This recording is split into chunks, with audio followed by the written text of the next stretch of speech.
సాయి రాజేష్ గారు special thanks sir. ఈ సినిమానే కాదు, నా నిర్బంధం చూసి ఫస్ట్ నాకు డబ్బులు పంపించి పబ్లిక్గా పోస్ట్ పెట్టి, అంటే ఒక ఎడ్యుకేటెడ్ పీపుల్లో, ఒక అబోవ్ మధ్య తరగతి పీపుల్లో ఏమన్నా డౌట్ ఉంటే కూడా అది కూడా ఈయన ఇమేజ్ని పణంగా పెట్టి నా గురించి పెట్టి ఆయన ప్రమోట్ చేశారు. Is the first person among all the celebrities. ఆయన అంటే స్పెషల్ రెస్పెక్ట్. సో ఆయన ఈరోజు వచ్చారు మమ్మల్ని ఇంటర్వ్యూ చేయడానికి, అదే ఆయన తెలుసుకోవడానికి, లేకపోతే ప్రమోట్ చేయడానికి. In otherwise thank you so much sir. Thank you అండి. అంటే యాక్చువల్లీ నేను ఇంటర్వ్యూ చేయడం కంటే కూడా చాలా క్యూరియాసిటీ ఉందన్నమాట, ఎస్పెషల్లీ తనతో మాట్లాడడానికి. నేను తెలుసుకోవాలనుకుంటున్నా, నేర్చుకోవాలనుకుంటున్నా చాలా విషయాలు. సో నిర్బంధం పక్కన పెడితే అంటే ఐ థింక్ ట్రావెల్ కష్టాలు ఇద్దరివి ఒకటే అనుకుంటున్నాను నేనంటే. నేను హృదయకాలం తీయటానికి ముందు ఏవైతే కష్టాలు పడ్డానో, నాకంటే కొన్ని 10 రెట్లు 100 రెట్లు తను ఎక్కువ పడి ఉంటాడు అనే ఒక తెలియదు నాకు కూడా. ఇప్పుడు నేను తెలుసుకోవాలి, మీ గురించి తెలుసుకోవాలి, మీ మేకింగ్ గురించి తెలుసుకోవాలి. ఇప్పుడు అసలు మీ ఎలాంటి పరిస్థితిలో ఉన్నారు, మానసిక స్థితి ఏంటి? ఎందుకంటే డైరెక్షన్ చేయడం ఒకటే కాదు, ఇన్ని క్రాఫ్ట్లు హ్యాండిల్ చేస్తున్నారు. అసలు ఎలా నిజం చెప్తున్నాను అంటే, నేను అసిస్టెంట్ డైరెక్టర్గా ప్రయత్నాలు మొదలుపెట్టినప్పుడు నేను 2005లో వచ్చాను. 2010-11 వరకు కూడా నాకు ఒక ఆఫీస్ మెట్లు ఎక్కడానికి కూడా నాకు ఏ అవకాశం రాలేదు. అసిస్టెంట్ డైరెక్టర్ అవ్వడానికి కూడా నాకు రాలేదు. కానీ ఇంత సౌండ్ సరోజ్ ఎలా చేయగలుగుతున్నాడు? నాకు ఫస్ట్ కొద్దిగా అంటే కొత్త వాళ్ళకి, ఇప్పుడు అసలు మీ గురించి తెలియని వాళ్ళకి ఒక్కసారి మీరు మళ్ళీ చాలా ఇంటర్వ్యూలో చెప్పున్నా కూడా ఒక్కసారి చెప్పండి. అసలు అంటే ఎక్కడ మీ ప్రస్థానం మొదలైంది, ఎక్కడ మీ పేరు వినిపించడం మొదలైంది, దానికి ముందు పడిన ఒక చిన్న కష్టం ఏంటి? అంటే నేను 2004లో జూనియర్ ఆర్టిస్ట్గా వచ్చాను సార్. హీరో అవుదాం అనే డ్రీమ్లో వచ్చాను. వచ్చినప్పుడు చేశాను 2-3 చిన్న సినిమాలు చేశాను జూనియర్ ఆర్టిస్ట్గా, అంటే బ్యాక్గ్రౌండ్ ఆర్టిస్ట్గా. చేసినప్పుడు నా కళ ఏంటంటే, నా కళ ఎక్కడో ఉంది, ఇది నేను రీచ్ అవ్వాలంటే నా ఇప్పుడున్న పరిస్థితుల్లో అవుద్దా అని చూశాను. అంటే ఇప్పుడు నా వెనక డబ్బు అన్నా ఉండాలి, లేదా నా దగ్గర ఒకవేళ టాలెంట్ ఉన్నా కూడా అది గుర్తించే దర్శకులు ఉండాలి, వాళ్ళతో ఒక ర్యాపో మెయింటైన్ చేయాలి, ఒక జర్నీ చేయాలి. నేను ఇంట్రోవర్ట్ బేసికలీ. సో నేను అనుకున్నది ఎలా సాధించగలను నాకు నేనుగా. నాలో ఉన్న ఇప్పుడు నేను హ్యూమన్ మేనేజ్మెంట్లో అంత ఇది కాదు, పట్టు లేదు నాకు. సో హ్యూమన్ మేనేజ్మెంట్లో అసలు పట్టు లేనివాడు, ఒంటరిగా ఎక్కువ జీవితం గడిపినవాడు ఒంటరిగా ఎలా ఎదగలడు అని నేను ఆలోచించి నేనే దర్శకుడిగా మారితే బాగుంటుందేమో అనిపించింది సార్. అంటే బికాస్ చిన్నప్పటి నుంచి కూడా నేను దూరదర్శన్కి ఎక్కువ ఎక్స్పోజ్ అయ్యాను సార్. మన టైంలో అప్పుడు దూరదర్శనే ఉండేది. సో దూరదర్శన్ చాలా ఎడ్యుకేట్ అయ్యాను నేను. దానిలో టెలిస్కూల్ అని ఒకటి వచ్చేది, ఈ వ్యవసాయదారుల కార్యక్రమం వచ్చేది, మంచి అవార్డ్ ఫిల్మ్స్ వచ్చేవి. దాంట్లో శ్యామ్ బెనగల్, సత్యజిత్ రే వీళ్ళ సినిమాలు వచ్చేవి. ఆదివారం మధ్యాహ్నం అనుకుంటా. మధ్యాహ్నం. సో చిత్రలహరి శుక్రవారం నైట్ వచ్చేది. సో ఇలా నేను అంటే ఇప్పుడున్న దాంట్లో ఏంటంటే మనకు చాయిస్ ఉంది. కార్టూన్ నెట్వర్క్ చూసేవాడు కార్టూన్ నెట్వర్కే చూస్తున్నాడు, మనం జంగిల్ బుక్ కోసం ఎదురు చూసేవాళ్ళం. సో అలా చాలా విషయాలు నేను అక్కడి నుంచి ఎడ్యుకేట్ అయ్యాను. అంటే ఒక బ్యాలెన్స్, క్రియేటివ్ బ్యాలెన్స్ వచ్చింది. సో నేనే కథలు రాసుకుని నేనే తీసుకుందాం, నన్ను నేను ప్రొజెక్ట్ చేసుకుందాం అని చెప్పి ఒక షార్ట్ ఫిల్మ్ చేశాను సార్. అప్పట్లో షార్ట్ ఫిల్మ్ కల్చర్ లేదు. చేసి నేనే యాక్ట్ చేశాను. అది పట్టుకుని వెళ్ళిన ప్రతి చోట ఆ డైరెక్షన్ బాగుంది అన్నారు, కానీ నన్ను యాక్టర్గా గుర్తించాల ప్రతి చోట కూడా. సో నేను ఓకే వేరే యాక్టర్ని పెట్టి చేద్దామని అక్కడి నుంచి మిగతా ఇంటర్వ్యూలో చెప్పినట్టు మార్కెట్ ఉన్న యాక్టర్స్తో చేయాలంటే వాళ్ళతో జర్నీ. సో మొదటి బ్రేక్ ఏదండి? అంటే బాగా వినిపించింది, మీ పేరు బయట వినిపించింది నిర్బంధమేనా? దాని ముందు ఆడియన్స్లో నిర్బంధం అండి. ఇండస్ట్రీలో నా మొదటి తమిళ సినిమా ఓర్కల్ ఏదైతే చేశాను, ఆ విజువల్ వండర్ అది ఇదని నాకు నచ్చింది. But even know I feel ashamed of that film. అరే ఇంత ఇమ్మెచ్యూర్గా తీసానే. అంటే ఇప్పుడు వచ్చిన మెచ్యూరిటీకి ముందు డైరెక్షన్ అంటే షార్ట్స్ అనుకునేవాడిని.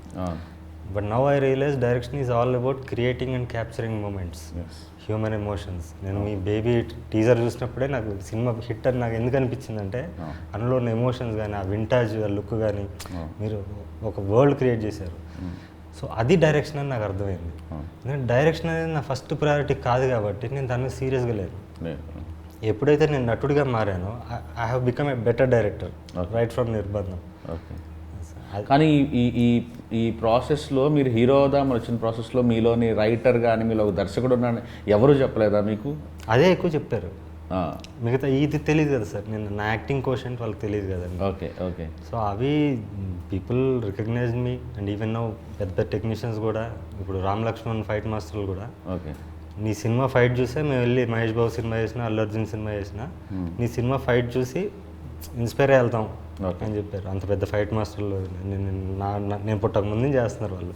ఓకే సో అది నాకు ఐ ఫీల్ ప్రివిలేజ్. అలాంటి చాలామంది టెక్నీషియన్స్, డిఓపీలు కానీ ఆర్ట్ డైరెక్టర్లు కానీ అది ఇండస్ట్రీ వరకే పేరు. బట్ జనాల్లోకి ఇవన్నీ హంగులు కాదని వాళ్ళు చూసేది ఎమోషన్, వాళ్ళు కనెక్ట్ చేసుకోవడం. అది రియలైజ్ అయినప్పుడు నా రెడ్ జర్నీ స్టార్ట్ అయిందండి. యా, బట్ నాలో ఒక కోరిక ఏంటంటే భాగ్యరాజు గారు కానీ, కాశీనాథ్ గారు కానీ, ఉపేంద్ర గారు కానీ, ఇలా నాకు చాలా ఇష్టం, విశ్వనాథ్ గారు కానీ, వాళ్ళ యాక్టింగ్లో పడే ఒక గ్రేట్ డైరెక్టర్స్ని మిస్ అయ్యాం. దయచేసి మీరు డైరెక్షన్ మాత్రం వదలకండి. హీరోగా సెటిల్ అయినా ఫ్యూచర్లో. నేను డైరెక్టర్గా ఫెయిల్యూర్ అయ్యాను సార్. నేను ఇప్పుడు ఫస్ట్ 3 సినిమాలు కూడా నేను డైరెక్టర్గా 2 సినిమాలు తమిళ్లో చేశాను, 1 తెలుగులో చేశాను.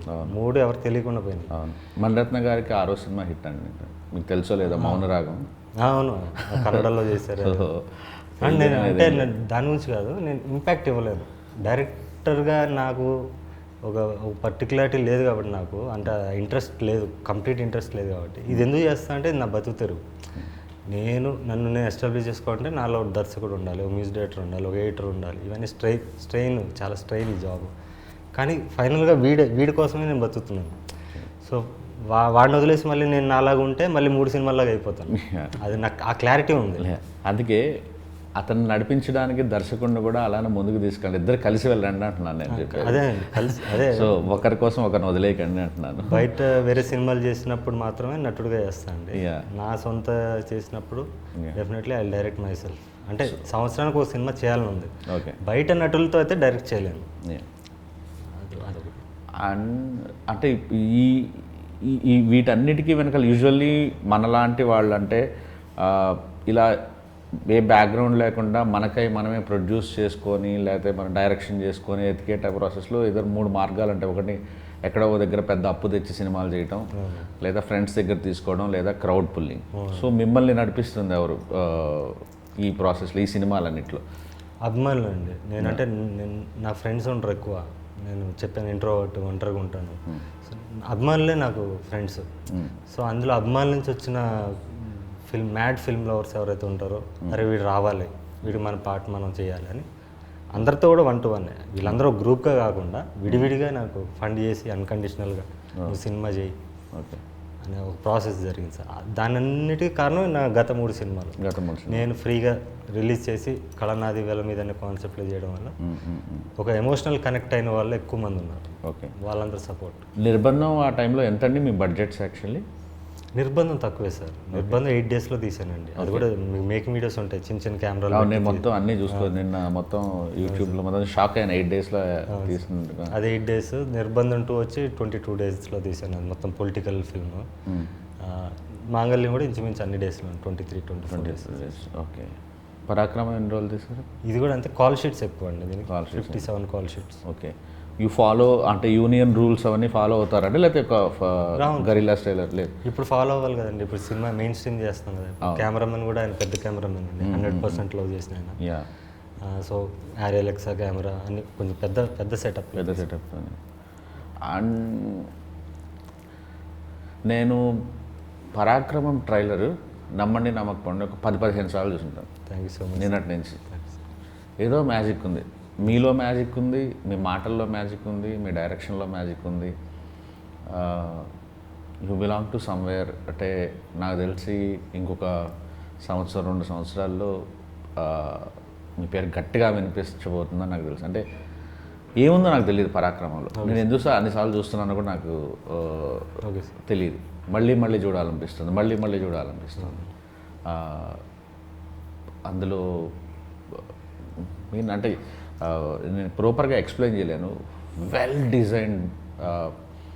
మొదటి నుంచి నేను అంటే నిర్బంధం కానీ లేకపోతే మాంగళ్యం కానీ ఆ మాటల్లో రాసే మాటల్లో మ్యాజిక్ ఉంటుంది కాదంట. బట్ ఇది ఇంకా నేను ఎస్కేఎన్కి ఇమీడియట్గా పెట్టాను. లైక్ చూసావా నువ్వు పరాక్రమం అంటే ఇరకదీశాడు రాజా, అసలు యాక్టింగ్ అయితే చంపేస్తున్నాడు, అసలు చాలా బాగుంది సినిమా అంటే ఎవరు ఎందుకు ముందుకెళ్ళట్లేదు ఇండస్ట్రీలో, ఎందుకు దాన్ని సరిగ్గా వాడుకోవట్లేదు ఏంటో అంటే నాకు తెలియదు. అందుకే నేను ఇమీడియట్గా కాల్ కొట్టాను, sir can we do a film అని మీతో. అంత బ్రిలియంట్గా నచ్చింది నాకు. నేను ఎప్పుడెప్పుడా అని వెయిట్ చేస్తున్నాను. యాక్చువల్లీ హోప్ నేను ఇక్కడ హైదరాబాద్లో ఉన్నట్టే ఇమీడియట్గా వెళ్ళిపోయి సినిమా చూస్తాను. సినిమా చూసి నేనే ఇది చేస్తాను. Very big fan of you. Thank you so much sir. అయ్యో అన్డౌటెడ్లీ అసలు మీరు ఆ 2 షేడ్స్ 3-4 షేడ్స్ ఉన్నాయి ఇది ట్రైలర్లోనే. నాకు అసలు ఈచ్ అండ్ ఎవ్రీ కొన్ని షార్ట్స్ గురించి అసలు ఇదేంటి అని డిస్కస్ చేయాలన్నంత కుతూహలంగా ఉంది. Your a great film maker and great actor also. Thank you sir. So looking forward actually. Thank you so much. So మీరండి అంటే ఇప్పుడు మీరు చూస్తుంటారు కదా నీకు హార్డ్ హిట్టింగ్ ఫిలిమ్స్ తను తీసేవన్నీ ఎక్కడ భయం అనిపించలేదా మీకు? అంటే ఇప్పుడు నేను అంటే హార్డ్ హిట్టింగ్ ఫిలిమ్స్ అంటే మేము బేబీ తీసాను, ఇప్పుడు మీరు చూసుంటారు బేబీ, మా వైష్ణవికి వచ్చిన తర్వాత ఇది కానీ. సో తన ఫిలిమ్స్ కూడా చాలా మొహం మీద చంప పగలగొట్టినట్టుగా ఉంటాయి కదా. సో మీకేమనిపించింది ఆఫర్ వచ్చిన దగ్గర నుంచి కానీ, తర్వాత రేపు ఏమైనా ఫేస్ చేయాల్సి వస్తే కానీ? యాక్చువల్లీ సార్ గురించి నాకు తెలీదు. ఒక ఫ్రెండ్ తీసుకెళ్ళారు సార్ దగ్గరికి, ఒక క్యారెక్టర్ ఉంది చేస్తావా అంటే ఓకే అని చెప్పి చూశాను సార్ని. చూసి ఆడిషన్ వీడియో పంపమన్నారు, పంపించాను. అలా సెలెక్ట్ చేశారు. సార్ ఏ మూవీస్ తీసారో తెలియదు. తెలిసిన తర్వాత ఇప్పుడు ఏమనిపిస్తుంది? ఏం చూసాగా మంగళం తర్వాత ఏమనిపించింది అని అడిగారు. భయం వేసిందా? భయం వేసిందంటే భయం లేదు, యువర్ లక్కీ యాక్చువల్లీ. సో వీళ్ళు తర్వాత తెలుస్తుంది. సార్ నాకు మీ యాక్టింగ్ అంటే చాలా ఇష్టం. మన కామన్ ఫ్రెండ్స్ కూడా మనం చాలాసార్లు ఫోన్ మాట్లాడుకున్నాం. ఏంటి అసలు మీ ఇద్దరి మధ్య ఎందుకు ఇంత బాండింగ్? ప్రతి సినిమాలో మీరు లేకుండా ఎందుకు ఆయన సినిమాలు తీయట్లేదు? డబ్బులు ఏమైనా పెడుతున్నారు? సార్ గొప్పతనం అనుకోండి, నా అదృష్టం అనుకోండి. డబ్బులు నేనేం పెట్టట్లేదు సార్, డబ్బులు నేనేం పెట్టట్లేదు. నేను ఊరినే వచ్చేటప్పుడు మళ్ళీ ఒకసారి రివిజన్లా ఉంటుందని ఊరినే అలా కొన్ని చూసుకొని వచ్చానమాట నిర్బంధానికి అన్నీ. ఏంటి సార్ ఎందుకని ఆయనతోనే చాలా ఫస్ట్ నన్ను అంటే బాండింగ్ ఉందండి మా ఇద్దరి మధ్య. అంటే ఫస్ట్ ఆయన ఆడిషన్కి వచ్చారు. నేను నిర్బంధం ముందు ఒక సినిమా అనుకున్నాను, దానికి ఆడిషన్కి వస్తే ఈయన లుక్ నచ్చింది నాకు. ఆడిషన్ చూసా పర్ఫార్మెన్స్ చాలా బాగా చేశారు, రియలిస్టిక్గా చేశారు, ఈయన బాగుంటుంది అనుకున్నాను. తర్వాత ఆ సినిమా కరోనా వచ్చింది, ఫస్ట్ షెడ్యూల్ తర్వాత ఆపాను సార్. నిర్బంధం స్టార్ట్ చేసినప్పుడు నాకు అశోక్ అన్న క్యారెక్టర్ క్రియేట్ చేసినప్పుడు నాకు ఈయన గుర్తొచ్చారు. ఈయన గుర్తొచ్చాక చెప్పాను, ఇలా ఉంది సార్ ఒక క్యారెక్టర్ ఉంది, ఇలా రేపిస్ట్ క్యారెక్టర్ అది అని చెప్పారు. పైపైన చెప్పాను, నాకే తెలియదు ఐడియా నేను ఏం చేయబోతున్నాను. ఓకే సార్ చేద్దామన్నారు. వచ్చాము. ఆ ఫస్ట్ సీన్ అమ్మాయిని రేప్ చేసే సీన్ ఉంటుంది కదా సార్ అక్కడ, అది ఫస్ట్ డే. ఆయన ఒక అబ్జెక్షన్ పెట్టలేదు. ఆయన యాక్చువల్లీ ఒక రోడ్ కాంట్రాక్టర్, అబో మిడిల్ క్లాస్ ఫ్యామిలీ, 2 డాటర్స్ ఉన్నారు, ఎడ్యుకేటెడ్ ఫ్యామిలీ. వాళ్ళ అన్నయ్య వాళ్ళ తమ్ముడు కూడా డైరెక్టర్, కెమెరామెన్ కమ్ డైరెక్టర్ ఆయన. సో ఆయన ఎక్కడ అబ్జెక్షన్ పెట్టకుండా ఎక్కడ ఒక్క క్వశ్చన్ చేయలేదు, బ్లైండ్గా ఫాలో అయిపోయాడు ఆయన. అంటే ఆయన చూస్తేనే అప్పటికి నేనేమి కాదు, అట్లీస్ట్ ఈ రోజు అంటే చిన్న ప్రొఫైల్ ఉంది, అప్పుడు ఏమి కానివ్వండి ఆయన ఇంత ఆరాధించి నమ్మేసి ముందుకు వచ్చారు అనేది అదొక ఉంది. అఫ్కోర్స్ ఆయన నమ్మిన దానికి ఆయన ప్రతిఫలం వచ్చింది, బట్ ఆ జెన్యూనిటీ నచ్చిందండి. సో ప్రతి సినిమాలో ఈయన ఉండాలి అనేది ఒకటి అయిపోయింది మైండ్లో. ప్రతి డైరెక్టర్కి మీలాంటి వాళ్ళు ఉండాలి సార్. యాక్చువల్లీ ఉన్నారు, నా లైఫ్లో కూడా అలా ఉన్నారు. నేను దీంట్లో అయితే ఆయన క్రియేట్ చేశాను. నేను యాక్చువల్లీ గడ్డం కంటిన్యూటీ ఉంది, ఎవరితో సినిమా అన్నారు, చిరంజీవి సినిమా ఏదో. నేను చెప్తాను సార్. అదే సార్ ఒకసారి ఫోన్ చేసి ఇట్లా సినిమాలో ఒక పోలీస్ క్యారెక్టర్ అనుకుంటున్నాను అన్నారు.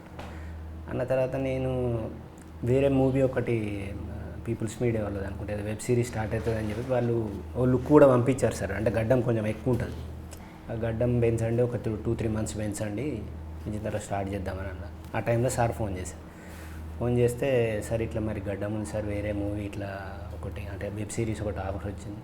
లేదు సార్ మీరు వదులుకోకండి, నేను వేరే ఆప్షన్ చూసుకుంటానని అన్నారు. పెట్టేశారు ఫోన్. నాకు ఒకటే ఆలోచన, అరే ఇది మిస్ అవుతుంది అని ఆలోచన ఉంది నాకు లోపల. తర్వాత కరెక్ట్గా 2 రోజులకు మళ్ళీ ఫోన్ చేశారు. ఫోన్ చేసి సరే ఏం కాదు, నేను క్యారెక్టర్ మారుస్తున్నా, పోలీస్ క్యారెక్టర్ గడ్డంతో సిక్ పోలీస్ క్యారెక్టర్ చేసేద్దాం దాన్ని అంటే నాకు అసలు ఎంత సంతోషమైందంటే, అంటే నా కొరకు ఒక క్యారెక్టర్ మార్చేసిండ్రు అంటే అది చాలా నేను గొప్పగా ఫీల్ అయినా సార్. అంటే నాకు నేను గొప్పగా ఫీల్ అయినా అసలు. అది చాలా నాకు వడ్డించేవాడు మనవాడైతే ఎక్కడ చూసింది ఆయన, మీరు కావాలనుకున్నారు కదా సార్. కానీ లుక్ కూడా యూస్ఫుల్ అయింది సార్. ఇప్పుడు సింగ్ గెటప్ ఉంది కదా sir, Sardarji getup. So sir, అంటే మీరు చెప్పండి, అంటే what kind of film maker you are, అది నాకు తెలుసుకోవాలనుకున్నా. అంటే మీకోసం మీరు సినిమాలు తీస్తారా, జనంకి నచ్చాలని సినిమాలు తీస్తారా, ప్రొడ్యూసర్కి డబ్బులు రావాలని సినిమాలు తీస్తారా, 3 బ్యాలెన్స్ చేయాలనుకుంటారా?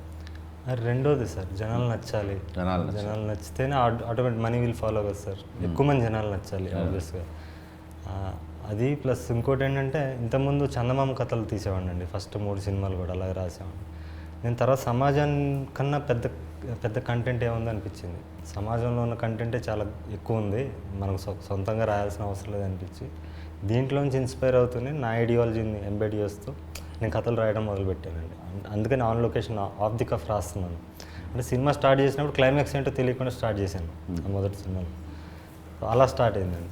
అంటే ఒక నేను అడిగేది అంటే, ఇప్పుడు సినిమాని ఒక కళగా చూడాలి, డబ్బులు మనకు వస్తే ఏంటి రాకపోతే ఇది ఒక ఆర్ట్ ఫామ్ అని బిలీవ్ చేయటమా, లేకపోతే పెట్టిన డబ్బులు తిరిగి రావాలి, జనాలు విపరీతంగా. అంటే మీకు ఫర్ ఎగ్జాంపుల్ చెప్తాను సార్, నేను హృదయకాలం తీసినప్పుడు విపరీతంగా ట్రోల్ చేశారు నన్ను ఒక సెక్షన్ ఆఫ్ ఆడియన్స్. ఇప్పుడు బేబీ తీసినప్పుడు బేబీకి కూడా నిబ్బా నిబ్బి సినిమా అంటారు, తిడుతుంటారు. కొబ్బరిమట్ట సినిమా చేసినప్పుడు కూడా అదే తెలుగు సినిమా పరువు తీస్తున్నాం అంటారు. సో నేను ఒక రాజమండ్రి థియేటర్కి వెళ్ళినప్పుడు అక్కడ మాస్ ఆటో డ్రైవరు ఒకతను, ఒక తాగేసి ఒకతను, వాళ్ళు ఎంజాయ్ చేస్తుంటే కడుపు నిండిపోయింది. అంటే మనం ఎక్కడో పేపర్ మీద రాసింది ఎవరికో ఆనందం ఇస్తుందంటే ఇంకా అంతకు మించి ఏం కావాలి.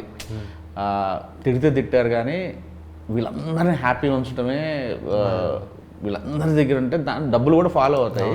సో నేను ఆ మార్గం ఎంచుకున్నాను యాక్చువల్. అంటే అందరికీ నచ్చాలి సినిమా అనేది.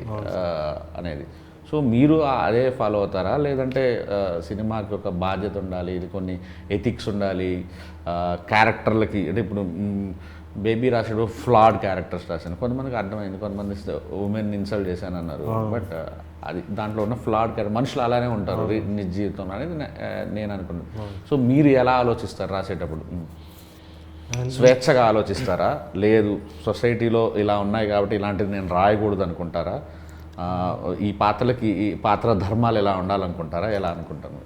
అంటే అదే అందరికీ నచ్చాలి, ఎక్కువ మెజారిటీ పీపుల్కి రీచ్ అవ్వాలని అనుకుంటామండి. ఎనీ ఫిల్మ్ మేకర్ని అనుకునేది. మీరు అన్నది వాళ్ళు టోటల్లీ ఆర్ట్ ఫిల్మ్ తీసే డైరెక్టర్స్ ఉంటారు. వాళ్ళు మన కళలు ఇప్పుడు గొప్ప గొప్ప దర్శకులు సచిత్రి అని ఆయన ఉన్నారు. ఈజ్ నాట్ మామూలు ఏమైనా తెలియదు ఆయన పేరు. నేను అలా అవ్వాలనుకుని రాలేదు. అంటే ఫస్ట్ నేను యాక్టర్ కన్నా ముందు డైరెక్టర్ అయితే కూడా ఎలాంటి డైరెక్టర్ అవ్వాలంటే ఒక కమర్షియల్ సినిమానే నా స్టైల్లో, అంటే నా ఊహ, ప్రతి మనిషికి ఒక ఊహ ఉంటుంది సార్, ప్రతి ఫిల్మ్ మేకర్కి. ఇప్పుడు మీ ఊహలో బేబీ మీరు తీసింది వేరు, అదే బేబీ వేరే దర్శకులు చేస్తే ఆయన ఊహ వేరు ఉంటుంది. సో అలా తీస్తూనే కమర్షియల్ సినిమాని తీయాలి, అంటే అందరినీ అలరించే సినిమా తీయాలనుకున్నాను సార్. ఎవరు సార్ అంటే యాక్టర్గా ఎవరు ఇన్స్పిరేషన్, అంటే ఎవరిని ఎక్కువ ఫాలో అవుతారు మీరు? యాక్టర్ అంటే అందరూ చాలామంది ఇన్స్పిరేషన్స్ ఉన్నారు సార్. అఫ్కోర్స్ చిరంజీవి చూసే సినిమా చూసాను, ఆయన ఫస్ట్ లవ్. రజనీకాంత్ అంటే చాలా ఇష్టం నాకు, షారుఖ్ ఖాన్ అంటే ఇష్టం. ఇప్పుడు మీ యాక్ట్ చేసేటప్పుడు ఎవరి ఇన్ఫ్లుయెన్స్ ఉండదు? 100% ఉండదు. రిహార్స్ చేయనండి నేను ఫస్ట్. ఇప్పుడు రైటింగ్ ఎలాగో యాక్టింగ్ కూడా అంతే. ఈ సత్యబాబు క్యారెక్టర్ కూడా నేను రిహార్స్ చేయలేదు. ఇప్పుడు అదే ఈ మన చార్లీ చాప్లిన్ క్యారెక్టర్కి లాస్ట్ షెడ్యూల్ అది మొత్తం అన్నీ చేసేసి కొంచెం మళ్ళీ కొంచెం డిఫరెంట్ లుక్ వచ్చి, సన్ లుక్ కోసం కొంచెం ఫేస్ సన్న కావాలి, ఈగల్ లుక్ ఉండాలని చెప్పి దానికోసం దీనికి వచ్చి కొంచెం చబ్బీ లుక్ ఉండాలి, కొంచెం డిఫరెంట్. అది తప్ప అక్కడికి వెళ్ళాక అప్పుడు నాకు నా ఇన్స్టింక్ట్స్ ఏం చెప్పాయో అదే చేశానండి. నాకు చార్లీ చాప్లిన్ క్యారెక్టర్ విపరీతంగా నచ్చింది. మా ఎస్కేఎన్కేమో క్రికెట్ అంటే సినిమా చూశాడు కాబట్టి తను ఆ ఎంటైర్ ఆ లుక్లో ఉన్నదంతా తనకి విపరీతంగా నచ్చిందని చెప్తున్నాడు. నాకైతే ఈ చార్లీ చాప్లిన్ అంటే what a great actor your అనిపించింది actually. Thank you sir. So ఇప్పుడు అంటే మీరు మరి నిర్బంధం కంటే ఒక కొత్త తీసుకొచ్చారు యాక్చువల్లీ. ఏంటి, ముందు డబ్బులు 1,00,000 టికెట్లు అమ్మితే నేను మీకు ఫ్రీగా రిలీజ్ చేస్తానని. Now your coming in to the theatres first time కదా థియేటర్స్కి రావడం. అవును సార్. ఎలా ఉంది సార్ అంటే నేను నా ఫస్ట్ సినిమా తీసినప్పుడు చాలా ఫ్రస్ట్రేషన్ ఉండేది. అంటే షోలు దొరకవు, ఎక్కడో ఊరవతలు ఇస్తాడు ఇద్దరు ముగ్గురికి, మన సినిమా వాల్యూ తెలియదు, మనం ఇంటర్నెట్లో ఎంత తోపులమైనా వాడికి అర్థం కాదు, ఎక్స్ప్లెయిన్ చేయలేం. డిస్ట్రిబ్యూటర్ వస్తారు, ఒక్కో సినిమాలు చూస్తారు, బాగానే ఉంది కానీ అండి ఈ ఎక్కడండి ఇలాంటివి అంటారు, ప్రింట్లో పబ్లిసిటీలు మీరు పెట్టుకోండి మేము రిలీజ్ చేస్తూ ఉంటారు, ఇలాంటివన్నీ తగులుతుంటాయి కదా. Are you facing those kind of problems? అంటే అది ఎప్పుడు ఉండేది సార్. నేను ఫస్ట్ సినిమా ఎప్పుడు ఫిల్మ్లోనే తీశాను, ఫిల్మ్ కెమెరాలో తీశాను. అప్పుడు కూడా ప్రొడ్యూసర్ వేరే పర్సన్ అయినా కూడా ఆయన కూడా కొత్తే. సో నేను అన్ని ఇదే జరిగింది మాకు. సో దానిదేం తప్పలేదంటాను. ఇప్పుడు వాళ్ళకి డిస్ట్రిబ్యూటర్స్ కానీ ఎగ్జిబిటర్స్ కానీ వాళ్ళు మార్కెట్లో ఎవరు ఉన్నారని చూస్తారు, వాళ్ళు ప్రజల్లోకి వెళ్ళి సర్వే చేయలేరు కదా సార్, అంత టైం ఉండదు వాళ్ళకి, వాళ్ళు ఇప్పుడున్న బిజినెస్ దీంట్లో. సో మనం రిలీజ్ చేసుకుని నిజంగా సినిమాలో మెరిట్ ఉంటే సక్సెస్ అవుతుంది కదండి. లేదు మెరిట్ అవ్వలేదు, లేకపోతే రీచ్ అవ్వలేదు, మనం అట్లీస్ట్ మనం ఒక స్టాంప్ వేస్తాం కదా. ఇప్పుడు నిజంగా మనల్ని అంతమంది అభిమానిస్తే పక్క ఊర్లో ఉన్నా కూడా వచ్చి చూస్తాడు మన కోసం. అలాంటి సినిమా తీయాలి, అలాంటి కంటెంట్ ఇవ్వాలి, వాళ్ళని ఎక్సైట్ చేయాలి. ఒక ట్రైలర్ అనేది ముఖ చిత్రం అండి దేనికన్నా. సో ట్రైలర్ చూశాక వాడు అందులో ఉన్న మూమెంట్స్ని సినిమాలో చూడడానికి వస్తాడు అనే ఒక కాన్ఫిడెన్స్తో చేస్తున్నానండి. సో ఇప్పుడు పరాక్రమకి మీకు రిలీజ్ అంతా స్మూత్గా ఉంది, అవును సార్. అసలు ఎటువంటి డిస్ట్రిబ్యూషన్ సైడ్ కానీ ఎగ్జిబిషన్ సైడ్ కానీ ఎటువంటి లేదు, ఎస్కేఎన్ గారు ఉన్నారు వెనక, ఆ ప్రాబ్లం లేదు. హ్యాపీ. ఎస్కేఎన్ గారు ఉంటే ఇంకా పెద్ద తలకాయ ఉన్నాడు యాక్చువల్లీ. అండ్ ఐ థింక్ ఇలాంటి ఫిలిం అండ్ నా ఫేవరెట్ డేట్ రోజు రిలీజ్ అవుతుంది, మా బాస్ బర్త్డే రోజు కదా అది. అండ్ సో నాకు ఒక్కసారి పరాక్రమం ఎందుకు చూడాలి? అది ప్రతి మనిషి కామన్ మ్యాన్.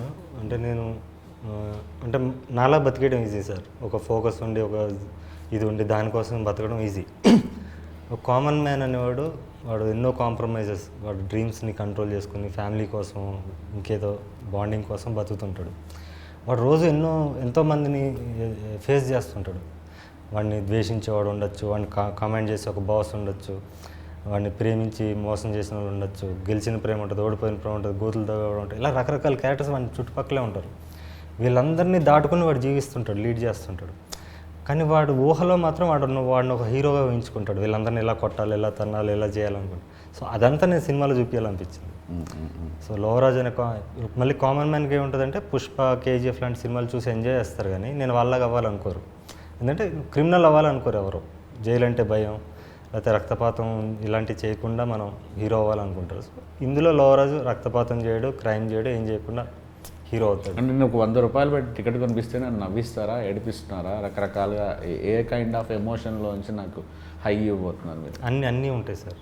అండ్ ప్రేమ ఉంటుంది, అదే మీరు అన్న వినోదం ఉంటుంది, యాక్షన్ ఉంటుంది, నటన ఉంటుంది. మెయిన్ నటన అండి.